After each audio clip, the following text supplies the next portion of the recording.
Reka ngusuze kandi mwifurize kugira ibihe byiza wowe ukunda amakuru n'ibiganiro bitambuka hano umunsi ku munsi. Twizere ko umeze neza, niba utameze neza kandi wihangane ukore cyane. Muri ubu buzima niko bigenda, uyu munsi biranga ariko ejo biba bizakunda. Nitwa Jean Bosco Abayisenga, reka nkubwire ko ngiye kukubwira amakuru aramutse avugwa muri iki gitondo cyo kuwa gatatu tariki ya 8 z'ukwezi kwa gatanu umwaka w'2024 mu karere ka Ruhango. Abaturage bo muri aka karere batunguwe no kubona rwose umuturage witwa Hakizimana Silas bakabumubona mu ruhame kandi bari bazi ko baraye bamushyinguye. Ibi byabaye mu murenge wa Bweramana, akagari ka Gitisi, ndetse rwose abangaba bakaba baratunguwe cyane. Turaza kukubwira byinshi uko byagenze kugira ngo uyu mugabo yongere kugaragara mu ruhame kandi yari yashyinguwe. Ni mu gihe cyo kandi mu karere ka Nyanza, umuyobozi wa polisi muri aka karere yatangiye gukurikiranwa ku byaha akekwaho bya jenoside. Ndaza kukubwira byinshi bitandukanye, reka mbanze ngusabe gukora subscribe kugira ngo ujye uba uwa mbere ubonye amakuru n'ibiganiro byose tuzajya dutambutsa hano umunsi ku munsi. Muhaye ikaze rero ku buryo burambuye, aho tugiye guhera mu karere ka Nyanza. Bamwe mu baturage bo muri aka karere bakaba bavuga ko rwose polisi yatangiye gukurikiranwa kubera gukurikiranwa ibyaha bya jenoside. Uyu nguyu nyine akaba ari umuyobozi wa polisi y'u Rwanda akekwaho ibyaha bya jenoside. Polisi y'u Rwanda yavuze ko yatangiye gukurikirana dosiye ya CIP Musonera Eugene, umuyobozi wa polisi mu karere ka Nyanza, ku byaha akekwaho muri jenoside yakorewe abatutsi mu 1994. Umuvugizi wa polisi y'u Rwanda Boniface Rutikanga yatangarije Kigali Today ko uyu mupolisi wayoboraga polisi mu karere ka Nyanza yahamagajwe ngo abazwe ku byo akekwaho mu gihe cya jenoside yakorewe abatutsi muri Mata mu 1994. Ati ibyo akekwaho byose bihanwa n'amategeko, azakurikiranwa hakurikijwe amategeko. Niyo mpamvu yahamagajwe kugira ngo akurikiranwe, ariko byose bizakorwa harebwa icyo amategeko ateganya.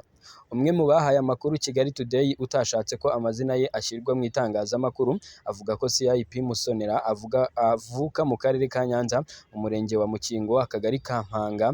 Mu gihe cya jenoside yakorewe abatutsi akaba yarigaga mu mashuri yisumbuye mu kigo cya Espanya.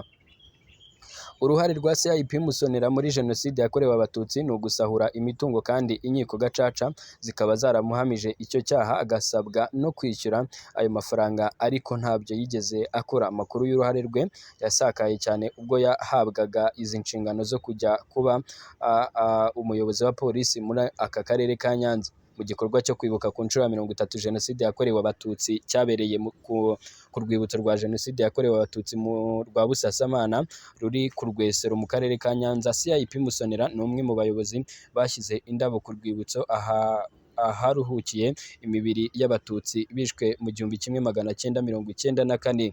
Ubwo yashyiraga indabo ku rwibutso, abarokokeye muri ako karere babifashe nko kubashinyagurira kuko ari umwe mu bagize uruhare mu gihe cya jenoside n'abihanirwe.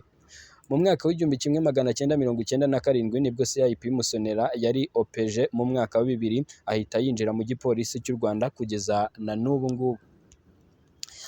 Reka aya makuru n'ubundi tuyakomereze muri iyi ntara y'Amajyepfo mu karere ka Ruhango, aho bamwe mu baturage bo muri aka karere mu murenge wa Bweramana mu kagari ka Gitisi batunguwe no kubona mu ruhame umugabo witwa Hakizimana Silas, kandi bari bazi neza ko yaraye ashyinguwe. Bamwe mu bo mu muryango we babwiye BTN TV ko batunguwe n'ibyabaye kuko bazi neza ko bari bamushyinguye. Umwe ati twari dufite umugabo witwa Hakizimana, nari mu mayaga, yagiye gushaka amafaranga, dutangazwa yuko yagiye kuwa gatatu, imvura yari yaguye kuwa kane, ntitwamenya amakuru ye y'aho yagiye. Ku isabato ubwo nyine ni kuwa gatandatu akurikiyeho batangira kutubwira ko umuntu yaguye mu mazi. Umugore we n'ababyeyi be bagiye kumuhiga baramubura. Ku cyumweru nibwo bagiye kumushakisha bavuga ngo bamubonye i Nyanza, bamujyanye mu buruhukiro mu bitaro, birangira bahamagaye ngo bajye kumuzana ngo tumushyingure. Ku wa mbere rero twirirwa ducukura, yaraye aje nka saa 12:30, umurambo barawushyingura. None muri iki gitondo cyo kuwa kabiri tubona umuntu araje n'ubu ari hano ku kagari. Undi nawe ati nagiye kuzana umurambo, bamukoreye ibizamini byose bishoboka, mu gihe cyo kuduha umurambo bawuduha nka saa kumi n'ebyiri, twamushyinguye hafi saa moya z'ijoro, ariko ikinangaje ni uko bavuga ngo yabonetse, n'ibyo nari ndimo binanira kubikora. Abaturage bavuga ko bikekwa ko bahawe umurambo n'ibitaro bya Nyanza utari we, akaba ari we ushyingurwa. Umuyobozi w'ibitaro by'akarere ka Nyanza CIP Dr Samuel Nkundibiza avuga ko kugeza ubu ahamya ko bahawe umurambo kuko abo mu muryango babanje kwemeza ko ari uwabo. Ati umurambo waratoraguwe uzanwa kuri morgue ku bitaro, hageze aho haza umuryango usaba ko umurambo ari uwabo, haza abantu 7 bo mu muryango w'uwapfuye bemeza ko umurambo ari uwabo. Kugeza ubu nemeza ko ba nyiri umurambo ari abaje kuwusaba kuko bawuzanye ari umurambo utazwi, bemeza ko ari uwabo kandi turawubaha urashyingurwa.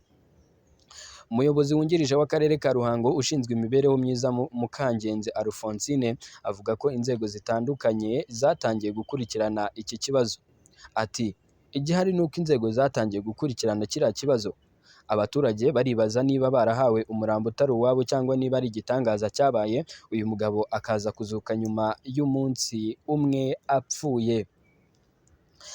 Byatunguye benshi nyine kandi koko urumva ko bitunguranye muri aka karere ka Ruhango, aho nyine ubundi ubwabyo ntabwo bisanzwe kumva ko umuntu yaba yarapfuye maze akazuka, bo muri make ntibari bamenya ibyo ari byo. Gusa igiteye urujijo, kinateye urujijo nyine abayobozi bo muri kariya karere, ni uko ibitaro bivuga ko mbere yo gutanga umurambo abaturage cyangwa se abo mu muryango bamenyesheje ko uwo murambo ari uwabo, bakibaza batese niba ibitaro byaratanze umurambo ndetse bikawuha umuryango w'uwo murambo cyangwa se nyine wa nyakwigendera, ni gute umuntu yaba yongeye kagaragara mu ruhame? Benshi baribaza bati se yaba yazutse? Ni amakuru menshi aratangazwa cyane ko ntabwo twari twamenya icyo uyu nyakwigendera cyangwa se uyu wari wapfuye yari yatangaza, cyane ko kuva yazuka cyangwa se yakongera akagaragara, kuko twe turi kubyita nko kuzuka, nta byinshi yari yatangariza itangazamakuru cyangwa ubuyobozi.